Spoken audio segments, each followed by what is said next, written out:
अस्सलामुअलैकुम, आप देख रहे हैं प्रोग्राम रिपोर्ट कार्ड। मैं हूं बशीर हाशमी। नाजरीन, नून लीग की सिंध के बाद बलूचिस्तान में इंतखाबी इत्तेहाद की तैयारी। नवाज शरीफ और वफ्द की सियासी मुलाकातें जारी हैं। बिलावल भुट्टो ने मियां नवाज शरीफ के दौरे बलूचिस्तान को नून लीग की कमजोरी का नतीजा करार दे दिया है। चेयरमैन पीपल्स पार्टी ने कहा कि नून लीग के लिए लाहौर में मुश्किलात हैं, इसीलिए उन्हें दूसरे सूबों पर फोकस करने का मशवरा दिया गया है। मियां साहब इक्का दुक्का सीटों के लिए बलूचिस्तान जाने की तकलीफ उठा रहे हैं, बेहतर है कि पंजाब पर ही फोकस करें। मियां साहब बलूचिस्तान अवामी पार्टी के सेनेटर्स के वोट लेने पर पीपल्स पार्टी को बहुत ताने दिए थे और कहा था कि बीएपी के वोट कैसे लिए गए। उन्होंने क्या कहा, आप भी सुनिए। मेरा ख्याल में मियां साहब को ये तजवीज़ दिया गया है कि इसलिए लाहौर में मुस्लिम लीग के लिए आजकल मुश्किलात पैदा किए गए हैं, तो ये तजवीज़ किया गया है कि दूसरे सूबे में जाके कद सीट के पीछे जो है वो मियां साहब को ये तकलीफ़ दिया गया कि वो ख़ुद पहुँचे। मेरा तजवीज़ ये होगा कि वो लाहौर पे ही फोकस करें। हमें तो पीटीएम से निकाला गया और हमारा तो तनकीद ऐसे हुआ कि हम बाप से मिल गए, बाप के चंद सेनेटर्स का वोट तूने कैसे लिए। तो उम्मीद है कि नून लीग कंसिस्टेंट रहेगा और अगर कल बाप बुरा था तो आज भी बाप बुरा होगा। तो ऐसे ही कुछ मियां साहब का दौरा का नतीजे में निकलेगा। बयान पर सवाल हमारा ये है कि क्या बिलावल भुट्टो का बयान दुरुस्त है या नहीं। हमें ज्वाइन करें सीनियर सहाफ़ी तज़कियाकार मज़हर अब्बास साहब, इरशाद भट्टी साहब, उमर चीमा साहब, एजाज सैयद साहब। आगाज़ करेंगे डिस्कशन का मज़हर अब्बास साहब आपसे। बिलावल भुट्टो का बयान आपने सुना, क्या आपको लगता है उनका ये बयान दुरुस्त है? नहीं, मेरा नहीं ख्याल कि बयान दुरुस्त है। मेरा ख्याल है ये ख़ुद उनकी कमज़ोरी शो कर रही है। उसकी वजह ये है कि सियासत में आप ज़ाहिर है जिस तरह की हमारी सियासत होती है उसमें बुनियादी तौर पे उसूल तो सामने नहीं रखे जाते, बेसिक प्रिंसिपल्स तो सामने नहीं रखे जाते। वरना 2008 में जिस तरीके से चौधरियों से जाके आसिफ जरदारी साहब मिले थे, क्या वो फैसला दुरुस्त था? तो मेरा ख्याल है ये ज़रूर है कि बलूचिस्तान अवामी पार्टी मुस्लिम लीग नून से ही निकली है और वही नतीजा थी जो 2018 में जो सियासी मंजरनामा सामने आया। तो आज अगर वो दोबारा मिलने जा रहे हैं और दोबारा वो मुलाकात कर रहे हैं और बलूचिस्तान अवामी पार्टी, मुझे नहीं पता कि वो मर्ज होगी या इत्तेहाद बनेगा, जो भी है, लेकिन बलूचिस्तान में क्या बिलावल भुट्टो कहीं जाके किसी अपने सियासी मुखालफिन से नहीं मिलेंगे? क्या ऐसा नहीं होगा? तो मेरा ख्याल है गैर ज़रूरी बयान है ये, क्योंकि अगर मुस्लिम लीग नून अपनी पॉलिटिकल एक्टिविटीज़ करती है, यहाँ आके जीडीए वालों से मिलती है, एमक्यूएम से मिलती है, बलूचिस्तान में सिर्फ बाप से तो नहीं मिल रही, वो तो दीगर सियासी जमातों से भी मिल रहे हैं। तो क्या ये किस तरीके से गलत मूव है, किस तरीके से वो है? और जो अगर हिस्टोरिकली बिलावल बात कर रहे हैं तो 2018 में तो बलूचिस्तान अवामी पार्टी ने जो रोल प्ले किया था, तो उस पर तो पीपल्स पार्टी को भी थोड़ा शर्मिंदा होना चाहिए। जिस तरीके के सेनेट के इलेक्शंस में उसके बाद जो कुछ हुआ उसका जवाब भी तलाश करना चाहिए कि किस तरीके से हासिल बेजिंजो मरूम हारे जबकि मेजॉरिटी थी सेनेट के बाद, तो इसका जवाब किससे तलब किया जाए। तो मेरा ख्याल है बिलावल भुट्टो को पीपल्स पार्टी की पर तवज्जो देनी चाहिए। पंजाब में आके वो भरपूर सियासत करें, पंजाब को विन ओवर करने की कोशिश करें। बलूचिस्तान वो भी जाके बलूचिस्तान क्या नहीं जाएंगे? जरदारी साहब जाएंगे बलूचिस्तान, इन्हीं सारे लोगों से मिलेंगे जो लोग आज पीएमएलएन से मिल रहे हैं, उनसे जरदारी साहब की मुलाकातें वीडियो हैं। तो ये पॉलिटिक्स में होता है। अब जब इलेक्शन हो रहे हैं तो प्री इलेक्शन और पोस्ट इलेक्शन अलायंसेज और ये सारी चीज़ें बनती हैं। तो मेरा ख्याल में कि इस बयान की ज़रूरत थी नहीं बिलावल भुट्टो को। इस बयान देकर उन्होंने अपनी पॉलिटिकल वीकनेस शो की है।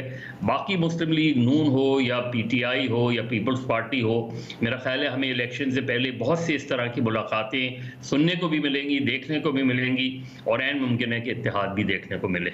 उमर चीमा साहब, आपको क्या लगता है, बिलावल भुट्टो ने तो नवाज शरीफ के दौरे बलूचिस्तान को नून लीग की कमजोरी का नतीजा करार दे दिया? देखिए, जो बलूचिस्तान अवामी पार्टी है वो एक तरह का उसका रोल जो है ना, वो एक तरह की इंश्योरेंस पॉलिसी बन गई है। और बलूचिस्तान अवामी पार्टी जिस तरफ इस्टेब्लिशमेंट होती है उसी तरफ होती है। और जो बिलावल भुट्टो बात कर रहे हैं वो बात दुरुस्त भी है, लेकिन उसमें एक हार्टबर्न जो है वो भी पाया जाता है, एक जेलसी का एलिमेंट भी है, क्योंकि इन्होंने भी बलूचिस्तान अवामी पार्टी को अपने साथ मिलाने की कोशिश की, लेकिन बाद में जब उन्हें पता चला बलूचिस्तान अवामी पार्टी को कि हवा का रुख किसी और तरफ चल पड़ा है तो वो उधर ही चल पड़े।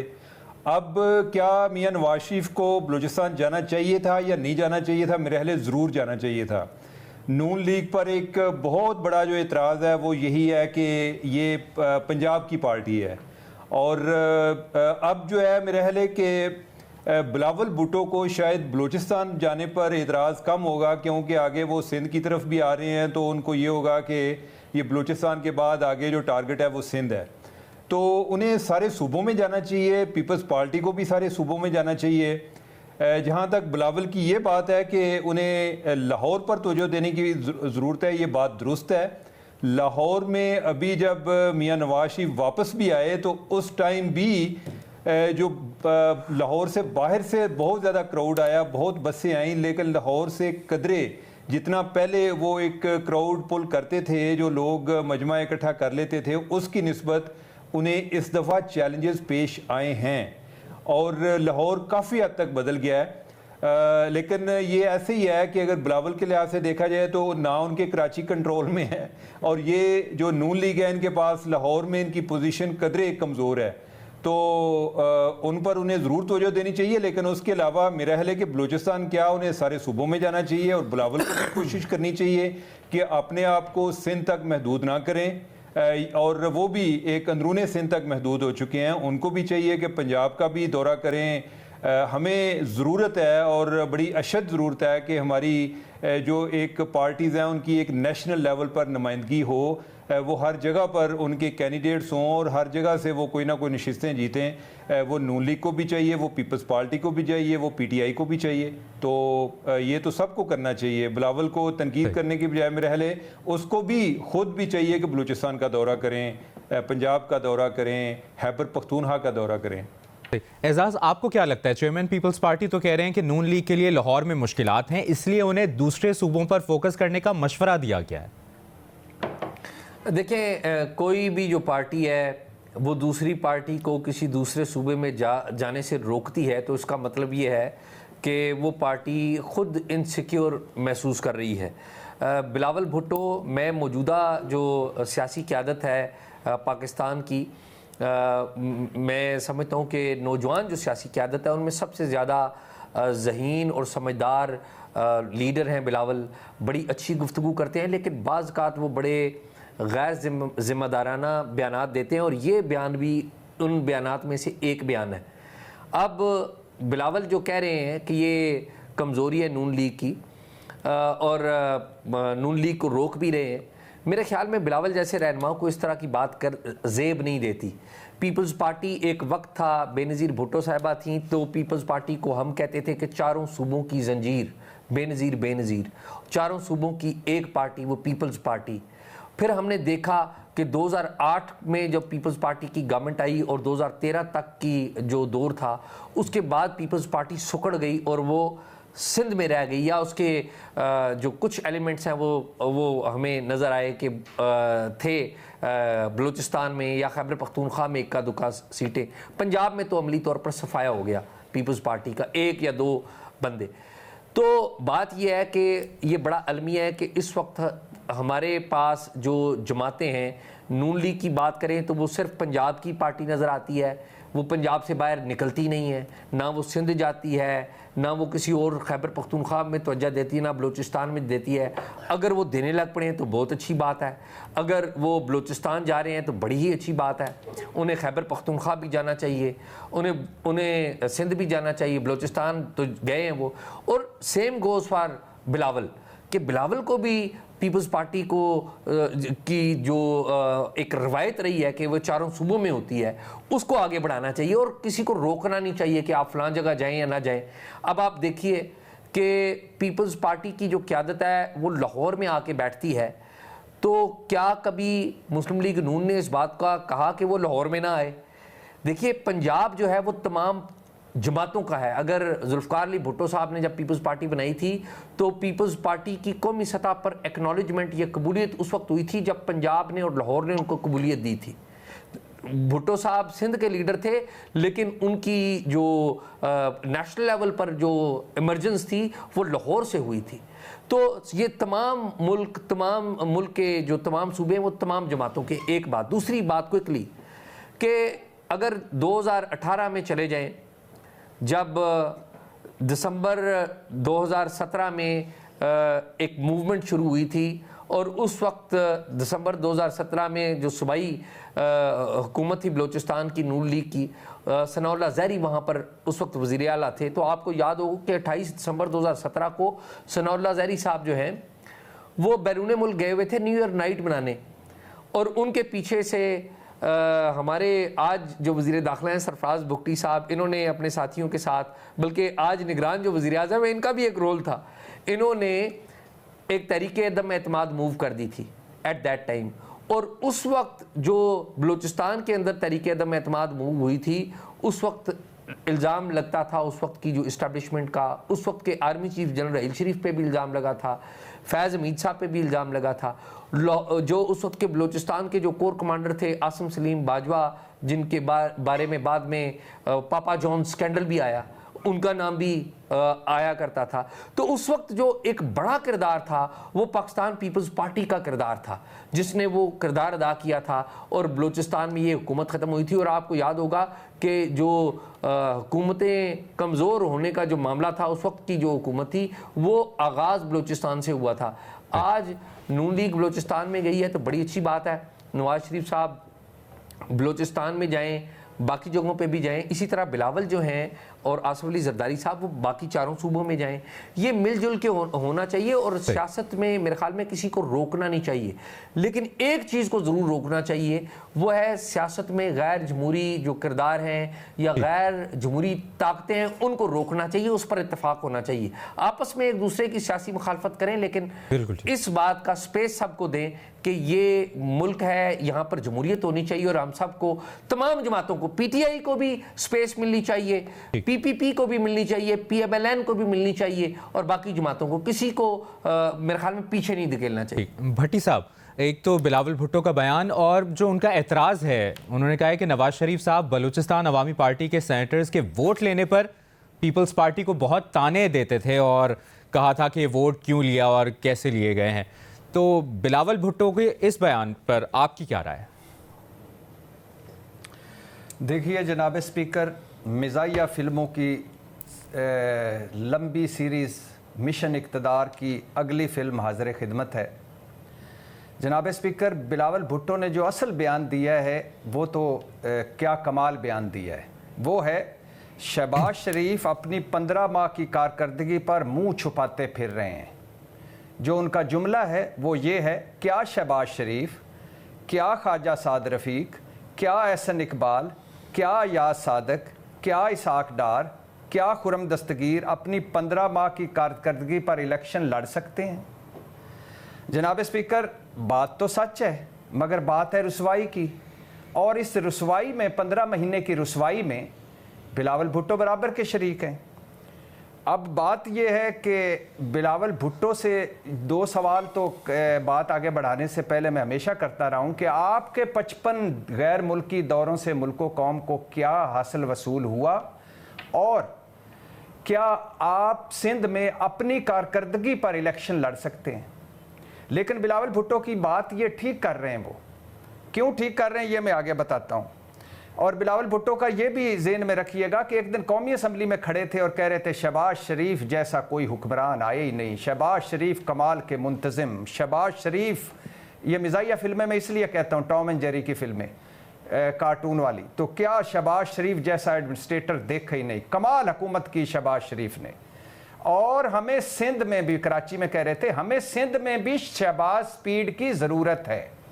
अच्छा, अब आ जाइए कि क्या बिलावल भुट्टो का ये जो आपका सवाल है ये क्या है। मुझे बताइए कि हालांकि कोयटा में एक प्रेस कॉन्फ्रेंस हुई है और उसमें कहा गया है नवाज शरीफ साहब को मुखातब करके कि बाप को लेने का मतलब है थूक कर चाटना, लेकिन ये खैर मेरा सवाल नहीं है, इसलिए इसको छोड़ दीजिए। मुझे ये बताइए कि जो मुस्लिम लीग नून और मेरे महबूब कायद मियां मोहम्मद नवाज शरीफ जो इस वक्त कोयटा में हैं, वो ख्वाहिश का इज़हार कर चुके हैं कि 2/3 अक्सरियत चाहिए। अब मुझे बताइए, चंद बातें तो बड़ी सिंपल हैं। मुस्लिम लीग नून इस वक्त बयानिया लेस है, कोई बयानिया उनके पास नहीं। वोट को इज्जत दो का खुद जनाजा पढ़ाया था। मुस्लिम लीग नून इस वक्त परफॉर्मेंस लेस है।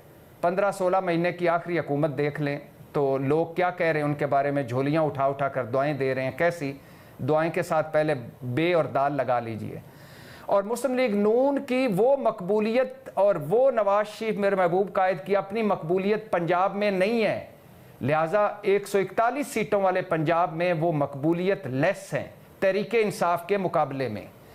इमरान खान जेल में है जनाब स्पीकर। दूसरा पॉइंट, तहरीक इंसाफ तितर बितर है। तहरीक इंसाफ को सियासी जलसा छोड़िए, उनको कॉर्नर मीटिंग की इजाज़त भी नहीं है।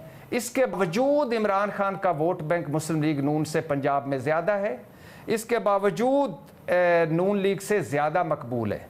तीसरा पॉइंट, 141 सीटों वाले पंजाब में गलत फहमियों और खुश फहमियों पर मबनी सर्वेस तो करवा लिए मुस्लिम लीग नून ने, मगर असल सूरत हाल इसके बिल्कुल बरक्स है। और असल सूरत हाल है कि इत्मीनान बख्श सीटें नहीं मिल रही। लिहाजा कभी मेरा महबूब कायद MQM से मिल रहा है, कभी सिंध, कभी कोयटा और कभी इलेक्टेबल्स अल मारूफ लोटों के लिए दरवाजे खोल के बैठे हैं। अगर आप सोचिए मुस्लिम लीग नून मेरे महबूब कायद अपने बयानिए पर इलेक्शन लड़ सकते तो उन्होंने इनकी तरफ मुड़कर भी नहीं देखना था, ना बलूचिस्तान की तरफ, ना MQM की तरफ, ना बाप की तरफ। अगर 15-16 महीनों की कारकर्दगी पर, शहबाज हुकूमत की कारकर्दगी पर वो इलेक्शन लड़ सकते तो उन्होंने इनकी तरफ मुंह करके भी नहीं देखना था। अगर मकबूलियत होती पुराने वाली तो उन्होंने बिल्कुल नहीं देखना था। अगर तरीके इंसाफ को अकेले हरा सकते होते पंजाब में तो बिल्कुल भी नहीं देखना था। फिर उन्होंने ना बलूचिस्तान से उनको सीटें चाहिए थी, ना MQM की सीटें चाहिए थी। लिहाजा जनाब स्पीकर, ये कमज़ोरी नहीं, अंदर से खोखलापन है। ये कमज़ोरी नहीं, अंदर से हुकूमत को बनाने के लिए चारा जोई कर रहे हैं। क्योंकि इलेक्शन 50% भी अगर मुनसफाना, फेयर या शफाफ हों तो मेरा महबूब कायद और उनकी जमात कहीं भी पंजाब में नज़र नहीं आती अक्सरियत की सीटों पर। और लास्ट हमारे पास पैमाना क्या है? लास्ट है पंजाब में जो ज़िमनी इंतखाबात हुए थे, जिनकी तहरीक इंसाफ ने मुस्लिम लीग को उनको गढ़ और घर में हरा कर वजारत आला वापस ली थी, तो वो अभी तक वो रद्द अमल भी है। तो लिहाजा इशू ये है जनाब स्पीकर, ये जो है मिजाइया फिल्में इसलिए हैं, कार्टूनिक फिल्में इसलिए हैं कि MQM अगर तहरीक इंसाफ के साथ जाए तो ये जमहूरियत के ख़िलाफ़ एक साजिश है, लेकिन अगर अपने साथ आए तो ये जमहूरियत की मजबूती का बायस है। इस बाप का बाप कौन है, ये कल तक 3.5 साल तक हमें सवाल किए जाते थे। आज पूछा है किसी ने?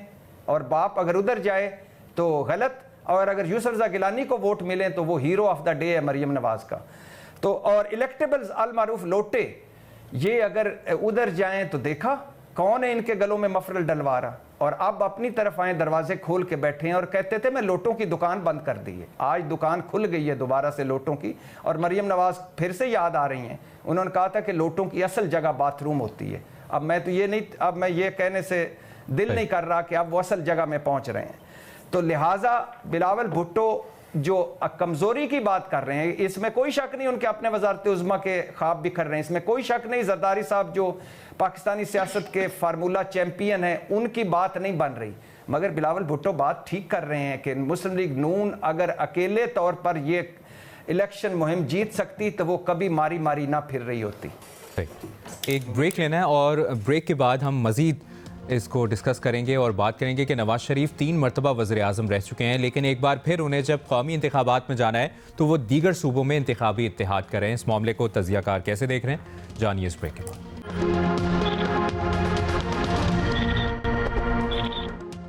ब्रेक के बाद एक बार फिर प्रोग्राम में खुशामदीद कहेंगे और ब्रेक से पहले हमने जो सवाल रखा था वही तजियाकारों से उस पर राय लेंगे कि नवाज शरीफ 3 मरतबा वज़ीर-ए-आज़म रह चुके हैं, लेकिन एक बार फिर उन्हें जब कौमी इंतखाबात में जाना है तो वो दीगर सूबों में इंतखाबी इत्तेहाद करें। उमर चीमा साहब, आपकी क्या राय है इस तमाम तर मामले पर?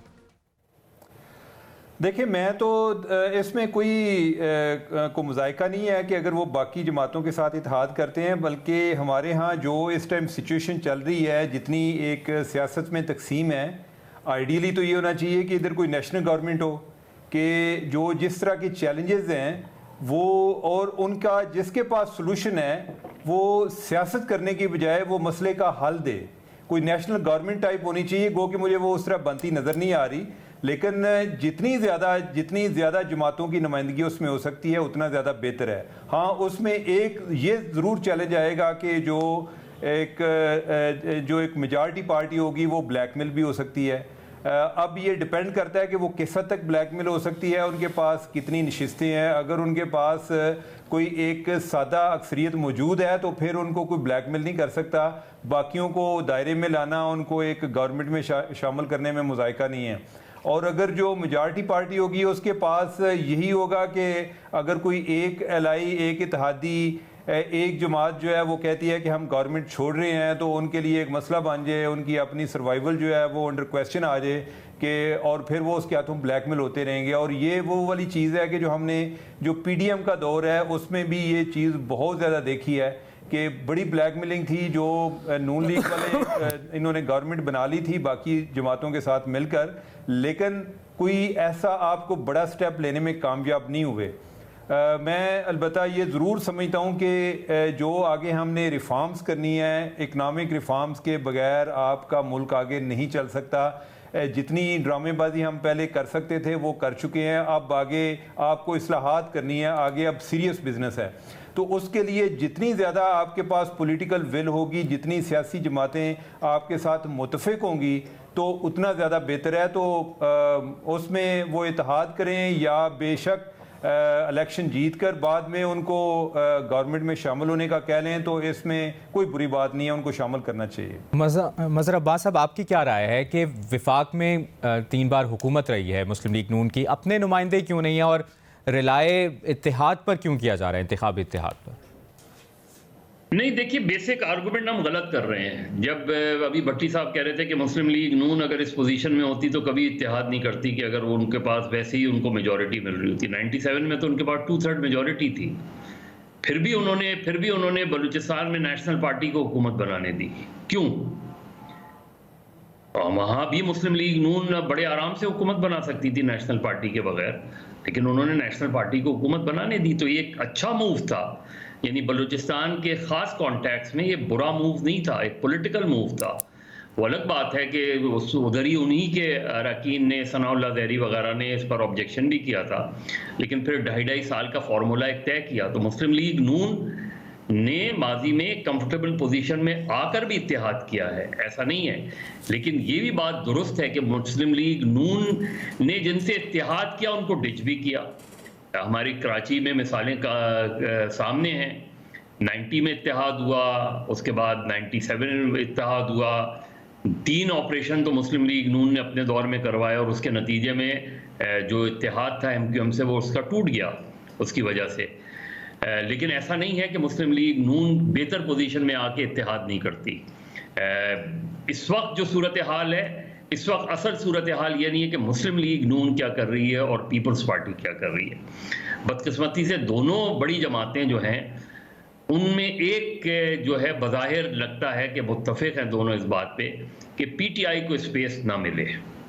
अब ये बड़ा ट्रिकी मामला है कि अगर PTI को स्पेस नहीं मिलती तो उन इलेक्शंस के बारे में जो है वो लोगों की राय अम्मा की क्या बुनियादी तौर पे वो बनेगी।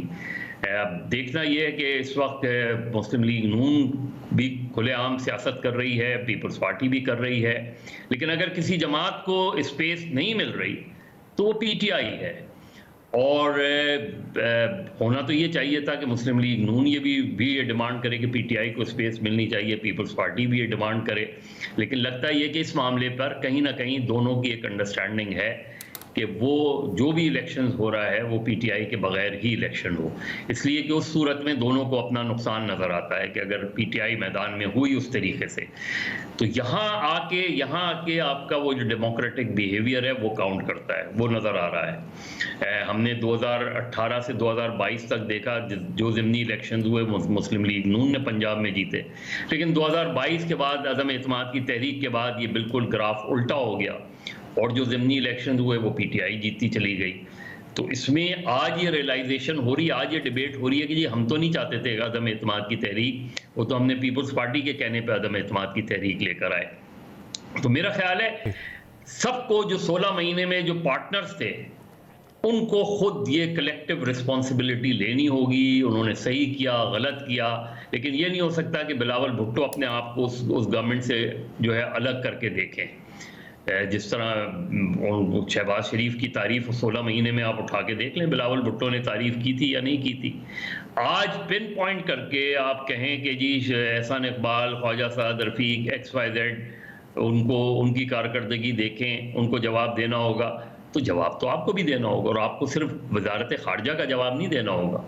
You are part and parcel of the cabinet. बिल्कुल, जो कैबिनेट में आप पार्ट एंड पार्सल हैं तो कैबिनेट के तमाम फैसले सही हैं तो भी क्रेडिट आपको जाता है, फैसले गलत हैं तो उसकी जिम्मेदारी भी आपको जाती है। तो मेरा ख्याल है इतना ज़रूर ज़र्व दिखाना चाहिए तमाम सियासी जमातों को जो इत्तेहादी रहे हैं कि उन्हें 16 महीने की कारकर्दगी अच्छी थी तो उसका डिफेंड करें, ख़राब थी तो माजरत करें कि उन्होंने परफॉर्मेंस, तब तो बात बनती है। वरना बाकी तो अभी देखिएगा आप बलूचिस्तान जाएंगे, जरदारी साहब भी जाएंगे, बिलावल भी जाएंगे, पंजाब भी आएंगे, सिंध में भी वो काउंटर कर रहे हैं। सिंध में मुझे नहीं लगता कि इस तरह के इत्तेहाद से पीपल्स पार्टी को इलेक्टोरली कोई नुकसान होगा, क्योंकि दोनों के इलेक्टोरेट बिल्कुल अलग हैं। उसमें अर्बन सिंध हो या रूरल सिंध हो, सबकी अपनी अपनी कॉन्स्टिट्यूंसीज हैं। तो मुझे नहीं लगता कि यहाँ नून लीग को कोई बड़ी कामयाबी सिंध में मिल पाएगी। अलबत्ता बलूचिस्तान, आपको पता है बलूचिस्तान बिल्कुल एक खुली मार्केट है, सियासत की सबसे बड़ी मार्केट है बलूचिस्तान, जिसमें किसी का कोई उसूल नहीं है, कोई अपने उसूल पर नहीं खड़ा होता बलूचिस्तान में। और बदकिस्मती से जो लोग इलेक्शन लड़ते हैं, जो लोग बलूचिस्तान की असेंबली को उठा के आप देख लें, बलूचिस्तान असेंबली को, उसकी पूरी परफॉर्मेंस उठा के देख लें, आप बताएं बलूचिस्तान के मिसिंग पर्सन पे बलूचिस्तान असेंबली ने कोई एक मुत्तफ़क़ा करारदाद पास की हो, कोई एक ऐसी पोजीशन ली हुई हो उसमें। तो हमारे यहाँ जो इस वक्त अभी देखें, अभी खबर आ रही है अली वजीर को दोबारा गिरफ्तार कर लिया और किसी को आप बलूचिस्तान में दाखिल होने से रोक देते हैं, किसी को बलूचिस्तान से गिरफ्तार कर लेते हैं। तो ये सारी जो सिचुएशंस हैं ये आगे आने वाले इलेक्शंस के लिए मेरा ख्याल है काफ़ी डिस्टर्बिंग है। बाकी इत्तेहाद कोई भी करे, यहाँ तो इत्तेहाद होते हैं इस तरीके से, लेकिन स्पेस सबको मिलनी चाहिए, लेवल प्लेइंग फील्ड की बात सबको मिलनी चाहिए। भट्टी साहब, जो मज़हर साहब बात कर रहे हैं, एक तो उसमें आप क्या ऐड ऑन करेंगे, और नून लीग दीगर सूबों में अपने उम्मीदवार मजबूत क्यों नहीं कर पा रही, आपको इसकी क्या वजह लगती? जनाब स्पीकर, बात आगे बढ़ाने से पहले बिलावल का एक और कौल ज़र्री भी सुनते जाइए कि मुस्लिम लीग नून ने हमेशा धांधली से इलेक्शन जीता है। ये मैं नहीं कह रहा, ये बिलावल भुट्टो साहब कह रहे हैं, शहबाज शरीफ साहब के वज़ीर ख़ारजा कह रहे हैं, और जो शहबाज शरीफ साहब को कातिल आला समझते थे और करप्ट आला समझते थे, जो नवाज शरीफ साहब को मोदी का यार समझते थे, वो कह रहे हैं कि मुस्लिम लीग नून ने हमेशा धांधली से इलेक्शन जीता है, जो शहबाज शरीफ साहब की कैबिनेट के वज़ीर ख़ारजा थे। इशू ये नहीं है सर कि मेरा कोई इशू नहीं है, मेरा क्या है कि अगर नवाज शरीफ साहब बाप से मिल जाते हैं, MQM से मिल जाते हैं, नवाज शरीफ साहब को 2/3 अक्सरियत मिल जाती है, वो वज़ीर आज़म बन जाते हैं, उसमें मेरा क्या है? मैंने कौन सा हारना है या जीतना है? मुझे क्या मिलना है? कुछ भी नहीं मिलना। यही जो पहले 3 मरतबा 7 पंजाब में, 4 मरकज़ में, और अभी भी कशकोल तोलेंगे और खुशहाली लाएंगे, अभी भी अगर लाएंगे तो फिर कमाल हो गया। मेरा इशू ये है कि आपका कोई नज़रिया है, आपका कोई असूल है, आपकी कोई मंतक है, आपके कोई जेब में अखलाकियात नामी चीज़ है, आप क्या करते फिर रहे होते हैं? अगर भुट्टो साहब इक़्तिदार में रहते, फांसी ना लगती उनको, तो ये हाउस ऑफ शरीफ तो आज फैक्ट्रियाँ चला रहा होता। लेकिन अब कभी भुट्टो साहब नकली शहीद हैं, कभी असली शहीद हैं। कभी बेनज़ीर भुट्टो सिक्योरिटी रिस्क हैं, कभी नवाज शरीफ ग्रेटर पंजाब बनाने वाले मुजीबर रहमान हैं, कभी कुछ होता है, लेकिन कभी साथ है पहले आप इनकलाब आप लाइए, इनकलाब आप लाइए। कोई नज़रिया है, कोई असूल है। सियासत 2 नंबरी नहीं होती, सियासत चतर चलाकी नहीं होती, सियासत झूठ और मुनाफकत नहीं होती। सियासत तो इबादत होती थी, जमहूरियत तो असूलों पर खड़ी होती है। असूलों, इखलाकियात और मंतक के बगैर जमहूरियत क्या है? मुझे ये, लेकिन भट्टी साहब वो जो बुनियादी सवाल है कि नून लीग फिर दीगर सूबों में अपने उम्मीदवार मजबूत क्यों नहीं कर पा रही, इस पर अगर आप कमेंट कर सकें। सर, नून लीग ने दीगर सिंध में कब उन्होंने कोई फोकस किया? सिंध में मज़हर अब्बास साहब बार बार कह देते हैं और कहा है उन्होंने कि कौन सा ऐसा इमरान खान साहब या नवाज शरीफ साहब या कोई और जो सियासतदान है बड़ा, कब उसने सिंध में जाके डेरे जमाए हैं और सिंध में बैठा है और सिंध पर फोकस किया है? नंबर 1। बलूचिस्तान में कब कोई गया है? अब तो चीफ जस्टिस साहब भी बलूचिस्तान के हैं, सादक संजरानी साहब भी बलूचिस्तान के हैं और अनवारुल्लाह काकड़ साहब भी बलूचिस्तान के हैं, जो कहते थे हमें कि ये बलूचिस्तान से लोग लाएं, महरूमियाँ दूर करें। कौन जाता है बलूचिस्तान में? कितने बलते? नवाज शरीफ साहब जब दूसरी मरतबा बलूचिस्तान मुझे जाइएगा तो दरमियान में वक्फा बता दीजिएगा, क्योंकि पंजाब 141 सूबों का है, 141 सीटों का है। पंजाब को अगर आप डिवाइड करके नए सूबे बनाएंगे तो फिर ये दूसरे सूबों में ज़्यादा जाएंगे। 141 सीटें वाले जब लेकर आते हैं, फॉर एग्जांपल 90 सीटें लेके आते हैं, उनको तो बस क्या ज़रूरत है फिर इस तरह उधर मगजमारी करने की। और फिर दूसरी बात है, 18वीं तरमीम के बाद इन्होंने सेफ हेवन्स बना लिए थे, सिंध मेरा, पंजाब आपका और बाकी इधर, बाकी हम जमा तफरीक कर लेंगे। और आखिर पर जनाब स्पीकर, ये ज़रूर अल्लाह करे कि किसी दिन पंजाब में और सूबे बने, नए सूबे बने, कम अज़ कम जो पुराने डिवीजन्स हैं उनको सूबों का दर्जा दिया जाए, ताकि ये तख्त लाहौर की जो बादशाही है ये ख़त्म हो जाए और सारे फिर हर जगह फिरें। इसी तरह सिंध में नए सूबे बने। आखिर पे एक जुमला जनाब स्पीकर कि दाद दीजिए MQM को कि कोई इधर जब से मैंने होश संभाला है कोई ऐसा इत्तेहाद नहीं जिसमें वो शामिल नहीं हुए। कमाल है भाई, पता नहीं किस बुनियाद पे होते हैं।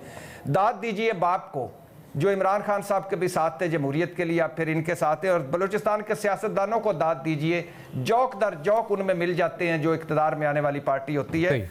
और लोटों को, इलेक्टेबल्स को दाद दीजिए कि हर वक्त सेल पर रहते हैं, हर वक्त बिकने के लिए और फ़रोख्त होने के लिए तैयार होते हैं।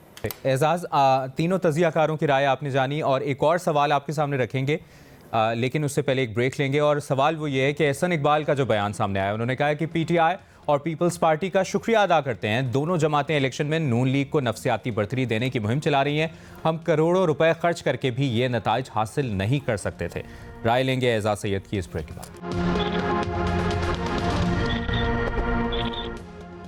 ब्रेक के बाद प्रोग्राम रिपोर्ट कार्ड में एक बार फिर खुशामदीद कहेंगे। एजाज, ब्रेक से पहले आपके सामने एक सवाल रखा था, एक तो तीनों तजियाकारों की राय आपने जानी, और जो एहसन इकबाल का बयान है कि दोनों जमातें इलेक्शन में नून लीग को नफसियाती बढ़तरी देने की मुहिम चला रही हैं, क्या आप इस पर इत्तफाक करेंगे? मैं मुबशर इस पर भी बात करता हूँ, लेकिन एक छोटा सा कमेंट पहले मैं ज़रूर दूंगा।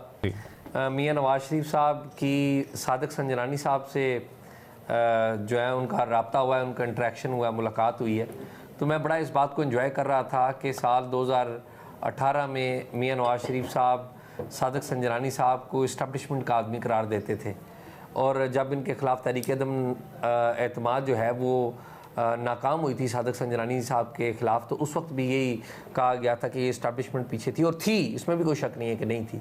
आज मियाँ साहब उन्हीं के साथ जफ्फियाँ लगा रहे हैं, उन्हीं के साथ हाथ मिला रहे हैं जिन्हें वो इस्टेब्लिशमेंट का कहते थे। आज मियाँ साहब को भी अखलाकी जुर्रत का मुजाहरा करके या तो कौम से माफ़ी मांग लेनी चाहिए, जो पुराना उनका मौक़िफ़ था कि वो गलत मौक़िफ़ अपनाए रखे। उन्होंने जनरल बाजवा पे जो तनकीद की वो भी गलत थी, इस्टेब्लिशमेंट पे जो तनकीद की वो भी गलत थी, खलाई मखलूक कहते रहे, वोट को इज़्ज़त देने की बात करते रहे, या फिर कौम को आके सामने बताएं कि वो कौन सी मजबूरियाँ हैं जिनकी वजह से वो इन लोगों से हाथ मिला रहे हैं। ये खैर बताना दोनों काम बड़े मुश्किल हैं और नामुमकिन है, होंगे भी नहीं। इक़्तिदार की जो ज़रूरियात है वो पूरी कर रहे हैं। जो एहसन इकबाल साहब ने कहा कि नफसियाती बढ़तरी दे रही है PTI और पाकिस्तान पीपल्स पार्टी, मेरे ख्याल में अगर ग्राउंड पे आप जाएं तो पीटीआई की बड़ी पॉपुलैरिटी है। मेरा ये ख्याल है कि नफसियाती बर्तरी पीटीआई दे नहीं रही। मेरे ख्याल में मुस्लिम लीग नून नफसियाती तौर पर परेशान है कि पीटीआई ग्राउंड के ऊपर बड़ी पॉपुलर है।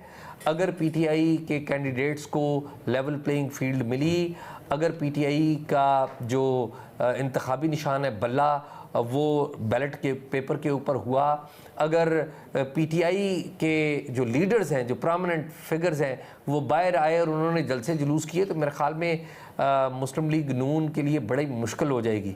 और आप देखिए कि with the passage of time जो पंजाब में एक बहुत बड़ा तबका ऐसा पैदा हुआ है जो कि एंटी इस्टेब्लिशमेंट थिंकिंग रखता है।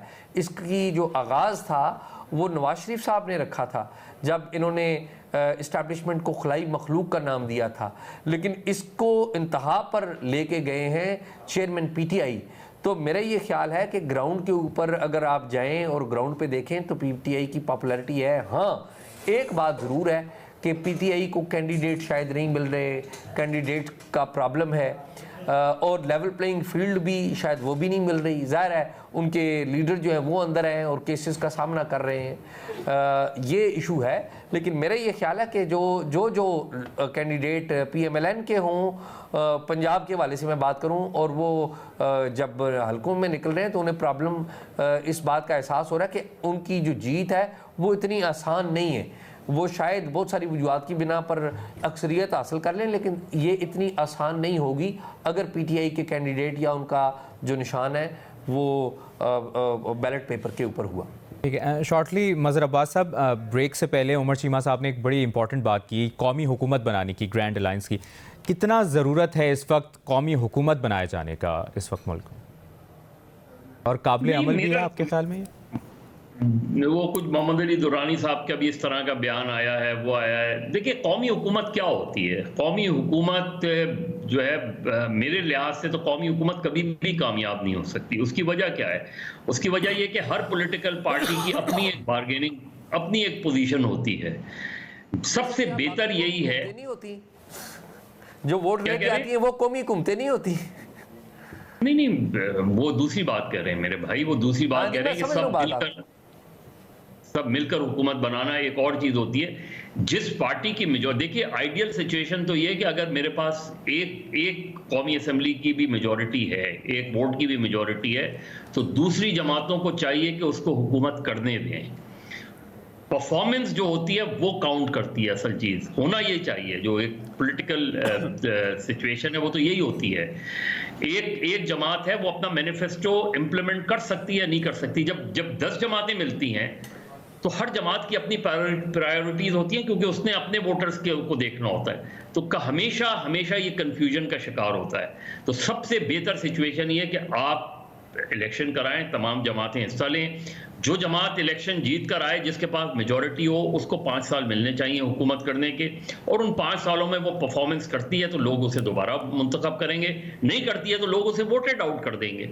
तरीका तो ये है। और आप, जाहिर है आपने किसी कौमी हुकूमत का एक कॉन्सेप्ट ये भी है कि अगर मैं हुकूमत में हूँ, मेरी मेजॉरिटी है, तो मैं दूसरे के मैंडेट को भी तस्लीम करूँ। यानी वो चाहे हुकूमत बनाने की पोजीशन में ना हो, लेकिन मुझे सूबाई हुकूमतें हों। और ये हमने ट्रेंड देखा भी कि खैबर पख्तूनख्वा में जो है पीटीआई की गवर्नमेंट थी, पीटीआई की गवर्नमेंट पूरे 5 साल रही, उन्होंने हुकूमत की। एक सिंध में पीपल्स पार्टी की हुकूमत थी, सिंध में पीपल्स पार्टी ने हुकूमत की। मरकज़ में पीएमएलएन की हुकूमत थी, पीएमएलएन में।